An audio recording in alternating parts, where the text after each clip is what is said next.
Check. Last check. Okay. So, first of all, if there's something you don't want to answer or whatever, this is whatever you want. We can take pause and we can stay silent. Sometimes there's no need to make this. There's no need to make this content. If there's something like in the end, we decide together if we put it in or not. Okay. Thank you very, very much that you came here. But now, let's go into it. How does it feel to sit right here now and not in front of an audience?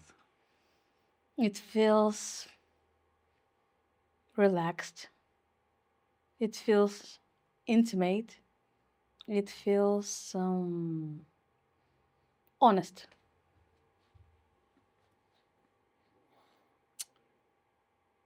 What do you need in this moment to feel comfortable speaking freely? Is there anything we need to change or? No.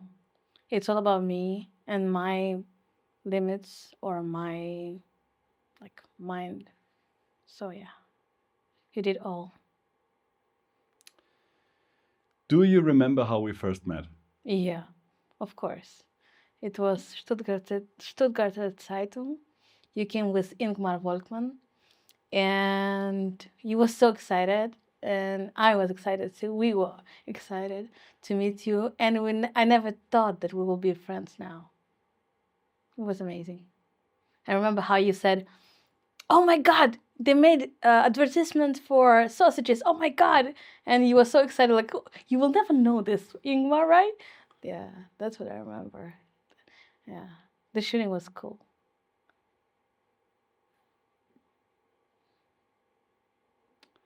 For someone who doesn't know you at all, what kind of time was that in your life? I was, as any Ukrainian coming that could successfully leave the country, was in a new place, in a new environment, and everything was unknown. But I was not in the mood of chilling or trying to relax or to reframe my mind. I was in the mood of pushing hard and telling my story. And yeah, I was very active, even though I was going through drama in my life and tragedy, like every Ukrainian. I remember I was pretty excited that you just that it was just a couple of months you've been in Germany, right? And you're already having gigs with your sisters. Yeah. Was that the kind of pushing? Yeah, like a lot of newspapers, a lot of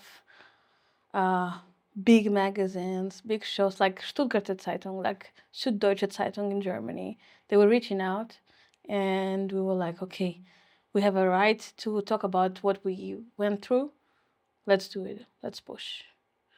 Yeah. What did your days feel like back then? Uncertainty. The language was driving me crazy. And I was like, will I ever be able to understand that and speak it? It was crazy. But the family that accepted us and people that we were meeting were very, very nice to us. And that was a sign. We believe in God, my family. My dad is a very, very spiritual person, my mom too. And they were like, see the signs. People are kind. The door is open. Just relax. Trust God. I remember I was alone in my room in Kiev. And my friend, very, very close friend, Nastya, she's my best friend right now. She called me at 3 in the night and she told me, I'm on my way from Odessa to Kiev and I want to have a brunch with you this morning. Are you down for that? I was like, yeah, of course. Why are you coming to Kiev? Like, what's wrong? She's like, no, I just want to see you. I was like, okay. And then in 2 hours, our president proclaimed that the war started, the attack, Russian aggression. And she called me immediately and she said, Betty, I'm alone, you're alone, let's be together. And I called my parents, I called my mom, I said, Mom, they were in Kharkiv. Wake up, please. Everybody should wake up. Please grab your stuff, the main things, and just leave our home, because our home is 40, 30 kilometers away from the border with Russia. So my mom thought that it was fireworks, and and our dog ran away somewhere, and my mom started boiling eggs instead of going out. And I called my sister and I said, "Can you please rush everyone and get out?" So they got out with nothing, just documents, some small stuff, and we couldn't find our dog till now. We don't know the destiny. And so then you took the train, or what did you? So I was in Kiev, my friend was there, and then in 1 hour I was with her with a small bag with my documents and a couple of changing clothes. And we were together, and she said, "Let's wait." And everybody was started rushing. The roads were blocked because of people were leaving. And we were hearing how they were bombing the big building in Kiev, Samsung it's called, like big one. And she said, let's wait. We called our friends. She was like, let's relax. She played some vinyl music, some Aretha Franklin. She said, let's relax. Don't worry. Do you believe that it's happening? I'm like, no, I cannot believe it. And then we started hearing somebody shooting on the streets. We were at the center near Verkhovna Rada, the South Parliament. And she said, I think now it's better. Let's drive to Odessa. And we drove to Odessa in the night. To Odessa? Yeah, to Odessa. We moved from Kiev to Odessa. We thought that it's better. And as I was in Odessa, I was waiting for my family to leave. And I was begging my parents. They thought that it will be over in 2-3 days. But then at some point, my dad was not believing me. But at some point, my sister started having panic attacks. And he said, okay, now it's time. And they started leaving. And as they left to the border to Poland, to Lviv, that was also a nightmare. That's when I said, okay, then if they're at the border, now I have a right to leave. Without them, I won't leave. Where did you meet each other? We met in Germany. Yeah? Yeah, I went from Odessa to Moldova, from Chisinau to Bucharest, Romania. And there, a friend of mine bought me a ticket. She just sent me. I was volunteering at the airport, translating, because there were a lot of Ukrainians. They didn't speak English. They were all lost, and we were just doing help. And there were a lot of people from Romania. They were helping people. They were even bringing food for our dogs, for cats, for everything. People were very kind, and they were feeling the pain. And nobody was really acknowledging what was happening, to be honest, because we were like just in shock state of mind. How did it come that you arrived in Schwieberding? I mean, this is I'm happy you arrived there, because this is like we've met. But it's like, it's so random. Yeah. For me, it was also random. My parents told me, so my sister was at the border, and she had her documents in a file, and there was a Jewish star. And the lady saw this Jewish star, said, "What's your name?" She said, "Miriam." She said, "Oh, Miriam, are you Jewish?" He said, "Yes." "I'm Miriam too. I'm from Odessa." And she said, "Oh, my sister's in Odessa right now, but we don't know no one, like a Jewish congregation." And she said, "You know, there is a bus that is leaving from Odessa this morning in 3 hours. Call your sister, and I'm going to make sure that she will get into the bus with all Jews."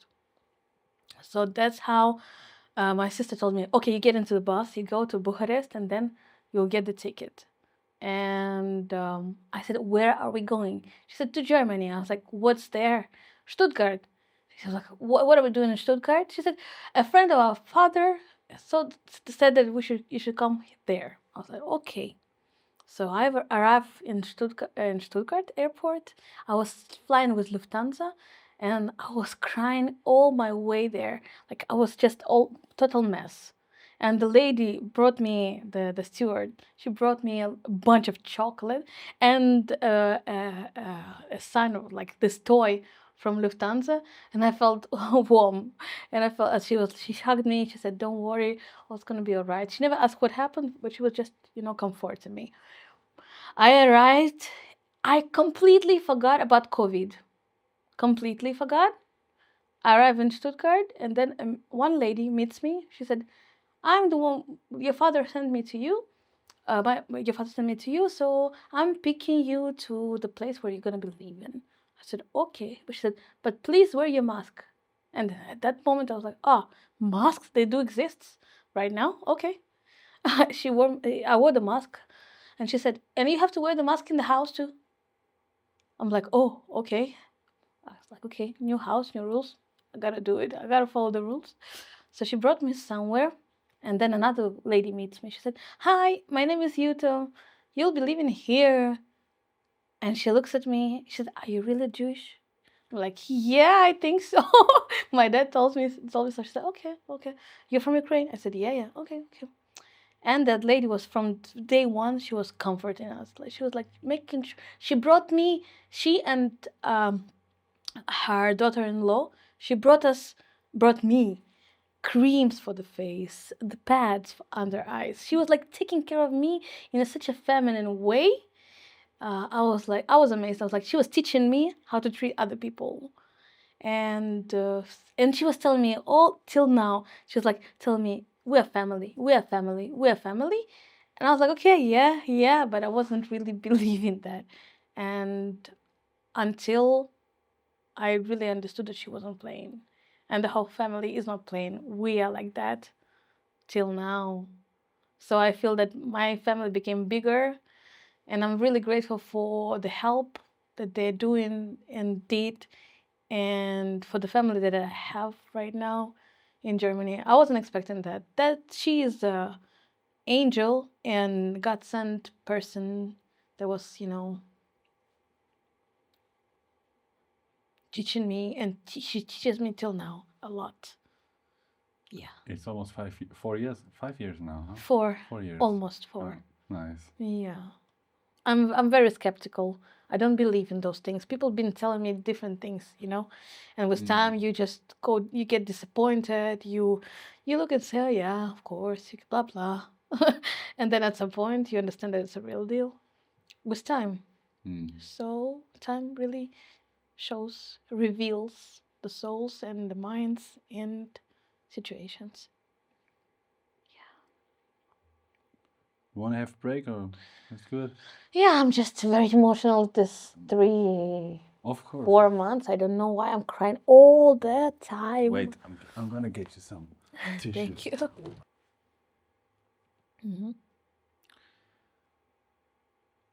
When you think of your family, what feeling comes first? That's all I have. It's a feeling. That's my all. I don't have no one closer. I don't know my uncle. I haven't seen him the way I've seen you. You are closer right now. Yeah. So my mom, my dad, my sister, that's all I got.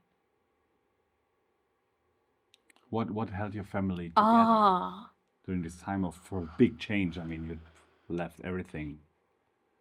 Love. It's my family. We are very, very close to each other. And, the psychologists tell you that you have to separate yourself at some point, blah, blah, blah, blah, blah. We are like that. And sometimes I was thinking that it's abnormal.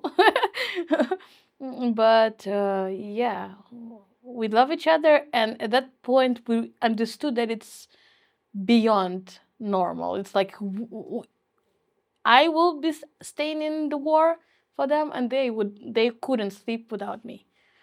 So when you sit in the bunker, yeah, underground, and your dad calls you, and you see the whole picture of your family, they're like, "We love you," and you don't know if you're gonna see them again. That's a moment of realizing how valuable they are to you, and you may put yourself somewhere, like you put yourself on the second place, not the first at that moment.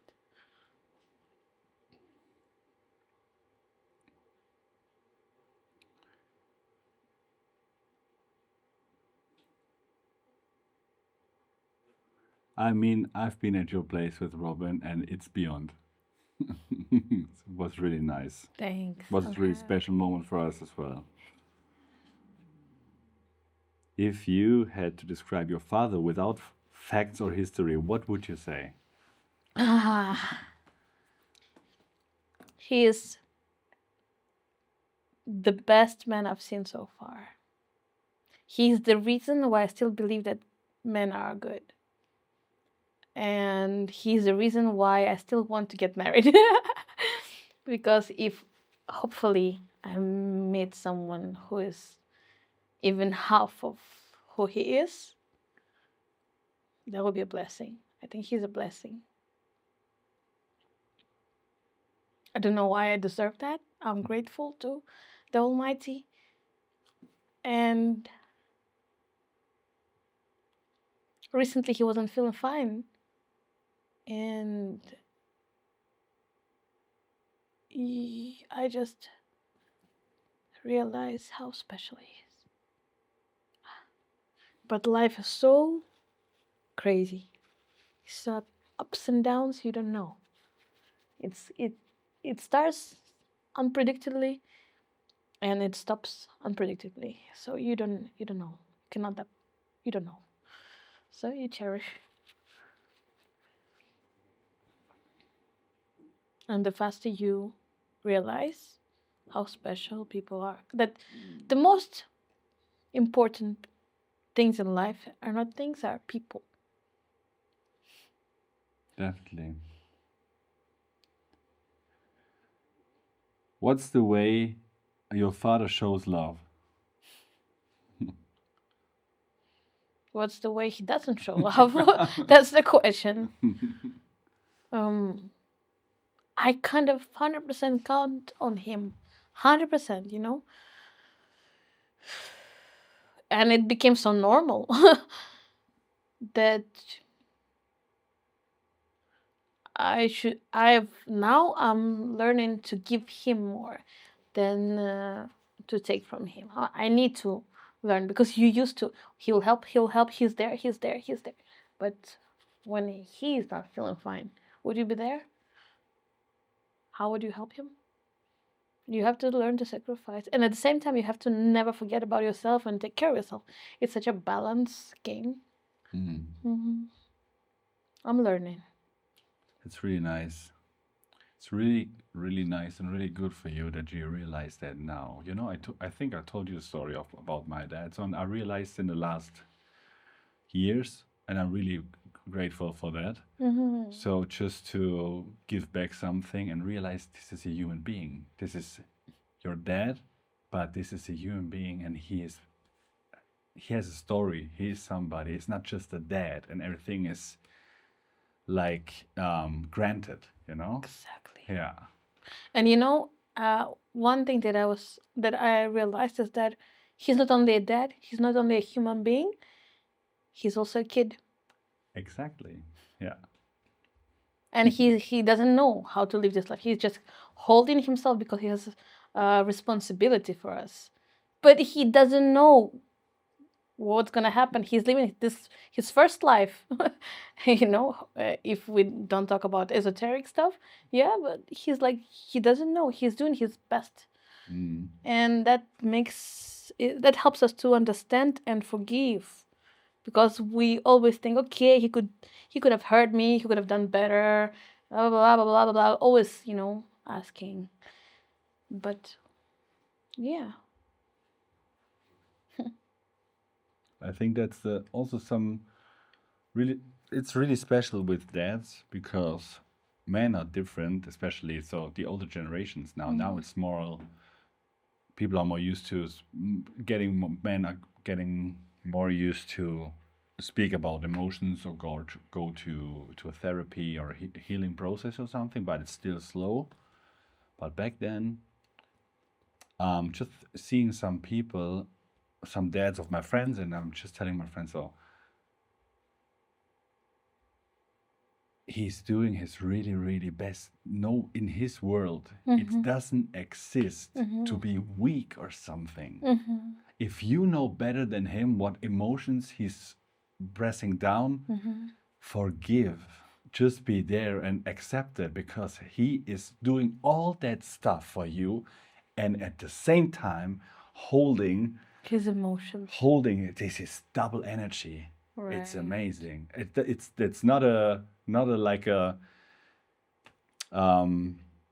this is not an excuse, of course, for being an asshole sometimes, Yeah. but it's some explanation maybe. Yeah. And I was listening to some interview these days. I forgot his name. He said that when my father died, I realized that that was the only person in my life that wanted me to be better than him. Honestly. And he was crying.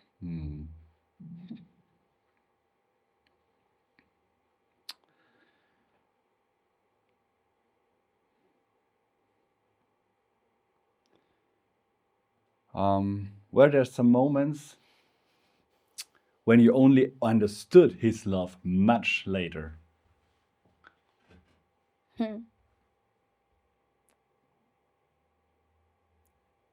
Yeah. I think it's happening now.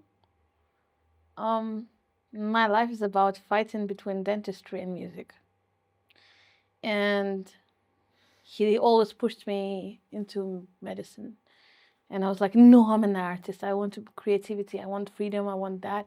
And I was fighting. I was doing my dentistry. In the evening, I was performing in different places. And nowadays, I understood that it was for security reason. That was his love.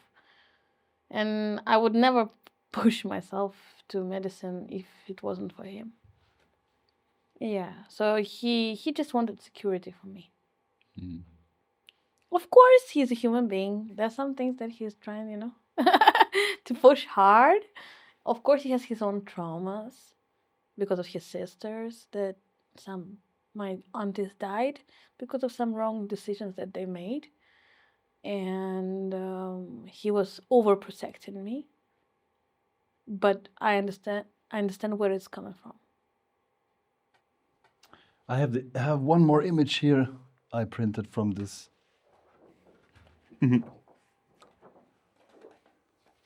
Wow. And when you look at this portrait today, what do you see now that you couldn't see then?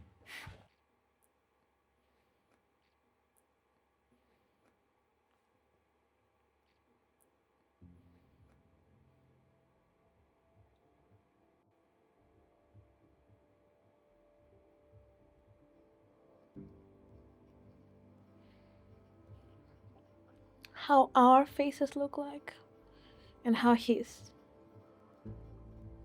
We look happy, smiley, beautiful, and we have less stress. And I see him standing strong, honest look. He's like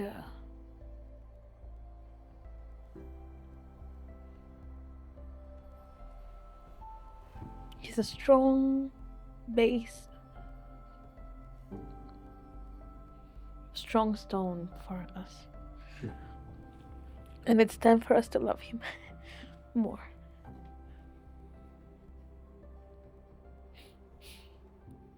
We don't look like we've passed through some hardship, but he looks like.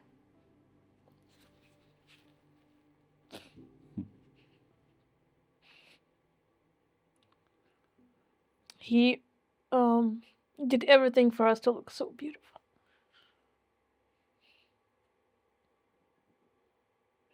And he looks like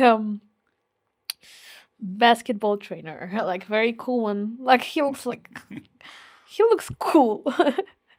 Definitely. Yeah. But you can see that his soul is very clean. His vibe is very honest and kind. But he doesn't take bullshit. He's honest.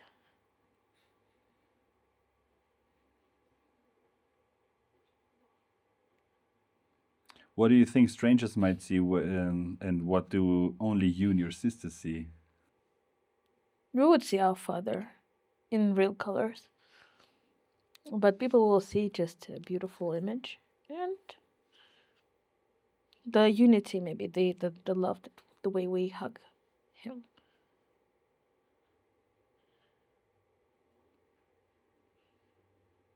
Mm.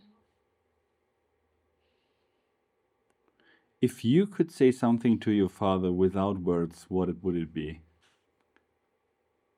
I love you. Love you.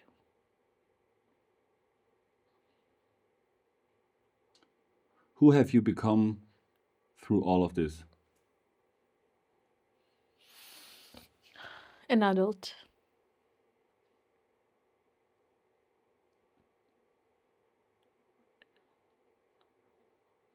An older sister, like really mm,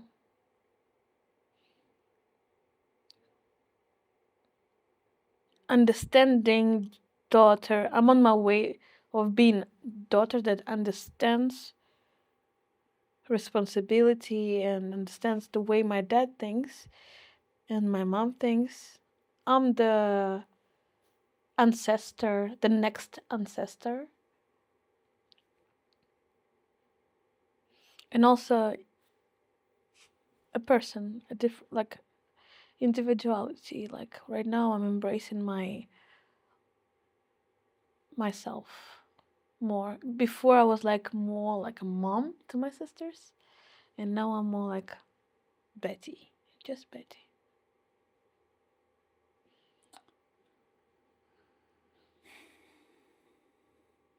If someone listens to this in 10 years, what do you hope they feel and understand? In 10 years, in one day, in 1 second, anytime this will catch you, I hope you will be able to cherish the moment you have with certain people. It doesn't matter, it's your mom, your dad, your sister, whoever. Like, really, in all this chaos that we are in right now, and all this big wave of information that we have, to be able to distinguish what is important, to be able to distinguish what is important in your life, like really, and not to think that it will be always there.